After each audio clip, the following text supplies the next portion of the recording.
selawat yang kita anggap recehan dan ecek-ecek. Jadi selawat semua dikaitkan tujuan dunia. Kemudian juga digunakan selawat ya untuk hal-hal yang tidak sama sekali sejalan dengan keridhaan Allah. Jadi akhirnya ucapan ini yang tadi sebetulnya merupakan amal yang dicintai Allah, bahkan diperintahkan Allah, berubah waliyadzubillah hanya menjadi alat. Padahal betapa indahnya berselawat pada Rasul, berselawat pada keluarganya.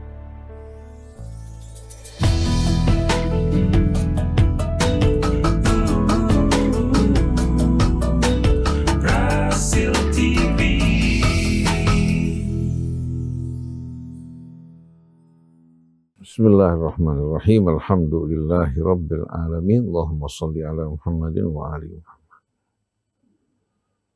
Kita sering mendengarkan firman Allah, seruan dan anjurannya. Wa qala rabbukum ud'uni astajib lakum.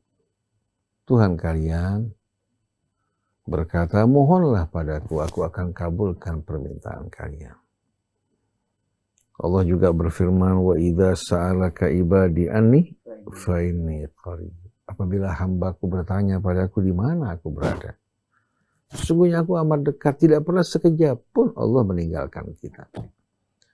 Yang meninggalkan Allah adalah kita, dengan kelalaian kita, dengan juga keingkaran kemaksiatan yang kita lakukan. Padahal Allah tidak pernah sekejap pun meninggalkan kita. Wa huwa ma'akum aina ma kuntum. Dia bersama kalian dimanapun kalian berada. Oleh karena itu, bila menginginkan sesuatu, mengharapkan sesuatu, mohon pada Allah. Mohon pada Allah. Ujibu da'watad da'i dada'an. Aku berjanji untuk mengabulkan doa hambaku di saat memohon padaku, cuma dengan syarat falyastajibuli. Mereka juga seharusnya berupaya bersungguh-sungguh menyambut seruanku. Wal yu'minu bi, beriman padaku, la'allahum yarsyudun, agar mereka hidup dalam keadaan terpimpin, bersih dan lurus. Nah, dalam berdoa kepada Allah Subhanahu wa ta'ala, Allah ajarkan kepada kita adab-adab berdoa, begitu pula Nabi kita. Kita dalam berdoa, pertama memuji Allah Subhanahu wa ta'ala. Kemudian kita berselawat pada Rasulnya. Karena kita diperkenalkan kepada Allah, ya, Rasul punya peran yang amat besar dalam memperkenalkan kita kepada Allah, menumbuhkan juga rasa cinta kita kepada Allah. Nah, kita berselawat kepada Rasul pertama merupakan perintah Allah. Innallaha wa malaikatahu yusholluna 'alan nabi. Ya ayyuhalladzina amanu shollu 'alaihi wa sallimu taslima. Allah jelaskan bahwa Allah, para malaikatnya berselawat untuk Rasul. Selawat dari Allah merupakan limpahan rahmatnya, kemuliaan, kedudukan yang begitu tinggi yang Allah berikan buat Rasul. Malaikat diperintahkan untuk berselawat pada Rasul. Ini merupakan ungkapan bagaimana Rasul menjadi sebutan di tengah-tengah penduduk langit. Lalu Allah mengajak kita orang yang beriman untuk berselawat kepada Rasul. Ya ayyuhal ladzina amanu shallu 'alaihi wa sallimu. Dan diperintahkan kita untuk mengucapkan salam. Nah, pada saat kita berdoa pada Allah, setelah kita memuji Allah sebagaimana yang Allah ajarkan dalam suratul Fatihah, kita berselawat kepada Rasul, ya, sebagaimana yang Allah perintahkan. Ini merupakan wasilah yang Allah ridhai, bukan? Karena Allah bilang, ya ayyuhalladzina amanu taqullaha wabtaghu ilaihil wasilah, wahai orang yang beriman, bertakwalah pada Allah dan tempuhlah di saat kalian menuju kepada Allah, lakukan wasilah-wasilah yang Allah cintai. Beriman, bertakwa, berinfak, bersedekah. Nah, di antaranya memuji Allah merupakan wasilah untuk berdoa sebelum kita meminta. Berselawat pada Rasul merupakan apa? Wasilah untuk kita apa? Berdoa memohon pada Allah dengan amalan yang Allah cintai. Dan kita tahu bahwa orang kalau berselawat pada Rasul 1 kali, Allah akan berselawat untuk dirinya 10 kali. Begitu juga malaikat berselawat untuk dirinya 10 kali. Kalau dia berselawat untuk keluarga Rasul 1 kali, Allah akan berselawat untuk keluarganya 10 kali. Apa manfaat dari selawat Allah dan malaikatnya untuk kita? Allah berfirman, huwallazi yusolli alaikum wa malaikatuh liyukhrijakum minadh-dhulumati ilan nur.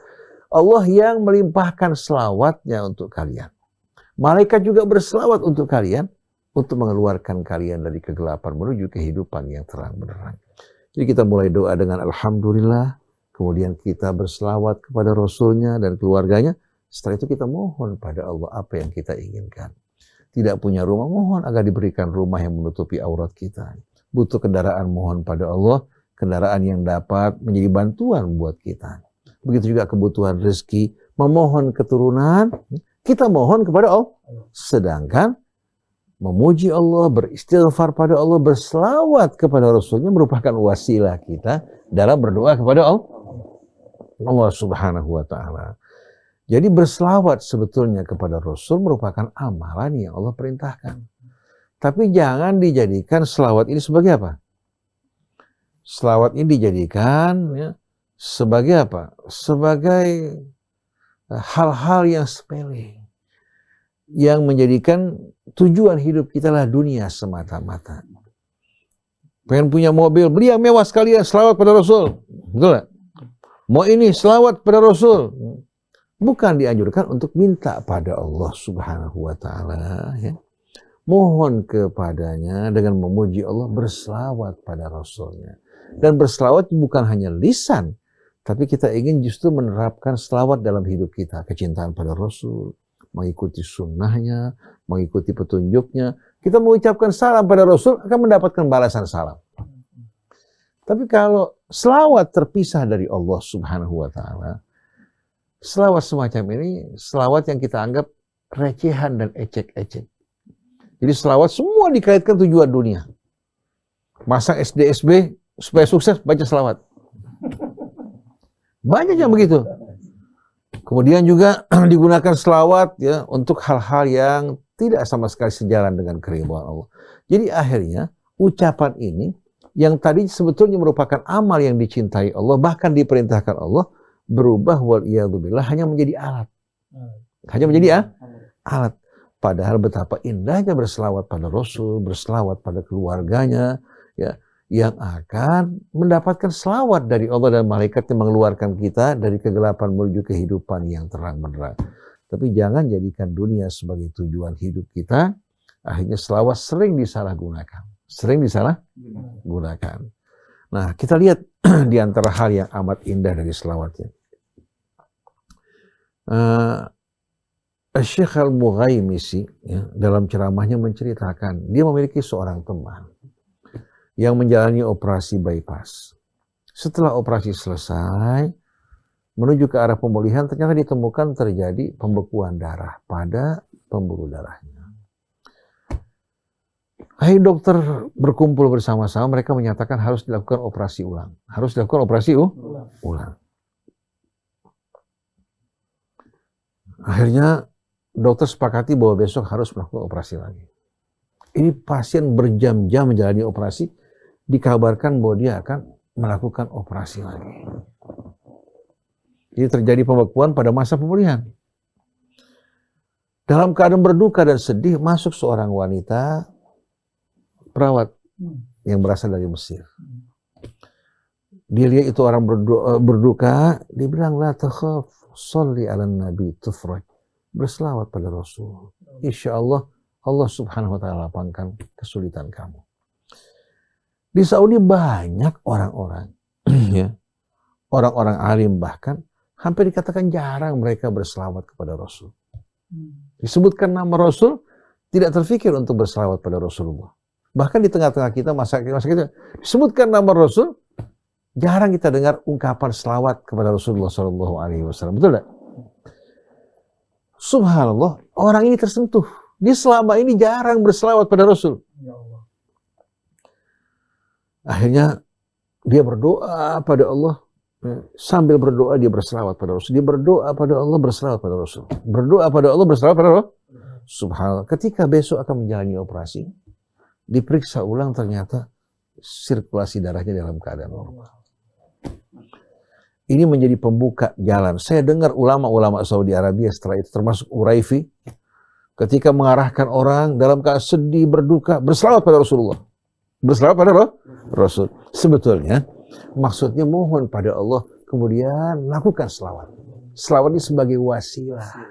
Nah, sebaik-baiknya wasilah yang kita lakukan untuk keridhaan Allah, bukan hanya untuk dunia, pengen punya mobil, pengen punya ini, sepele sekali, betul tidak? Jadi berselawat pada Rasul merupakan amal yang amat indah sekali, memberikan penerangan, Kita kalau lagi sumpek dalam keadaan sempit, berdoa pada Allah. Kemudian dahulukan dengan selawat pada Rasulullah SAW. Mudah-mudahan Allah jadikan seluruh harapan kita, keinginan kita, amal kita, ucapan kita semata-mata karena Allah. Dan kecintaan kita pada Rasul diikuti dengan mentaati beliau, bukan hanya sebatas ucapan. Subhanakallahumma wa bihamdik, asyhadu an la ilaha illa anta, astaghfiruka wa atubu ilaik.